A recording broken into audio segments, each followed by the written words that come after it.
Mobile ఫోన్ల తయారీ అని చెప్పగానే ముందుగా గుర్తుకు వచ్చే పేరు చైనా. అంతలా ఆ రంగాన్ని చైనా కైవసం చేసుకుంది.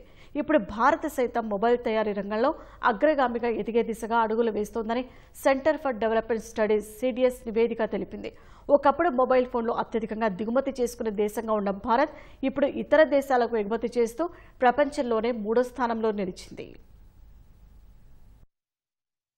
భారత్లో ఎలక్ట్రానిక్స్ తయారీ, ఎగుమతుల పురోగతికి సంబంధించి సిడిఎస్ డైరెక్టర్ ప్రొఫెసర్ వీరమణి నేతృత్వంలో ఓ అధ్యయనం జరిగింది. ఇందులో గతేడాది $20.5 బిలియన్ విలువైన ఫోన్లను ఎగుమతి చేసి ప్రపంచ ఎగుమతిదారుల్లో భారత్ 3వ స్థానంలో నిలిచినట్లు తేలింది. దశాబ్దం కంటే తక్కువ వ్యవధిలో భారత్ ఈ ఘనత సాధించడం గొప్ప విషయమని సిడిఎస్ అధ్యయనం పేర్కొంది. మొబైల్ తయారీ రంగంలో భారత్ ఇంతలా పురోగతి సాధించడానికి ఉత్పత్తి అనుసంధానిత ప్రోత్సాహకాల పథకం పిఎల్ఐ వంటి విధానపరమైన నిర్ణయాలు దోహదపడినట్లు తెలిపింది. తయారీ రంగానికి ఊతమిచ్చేందుకు 2020లో ఈ పథకాన్ని కేంద్రం ప్రారంభించినట్లు సిడిఎస్ తెలిపింది.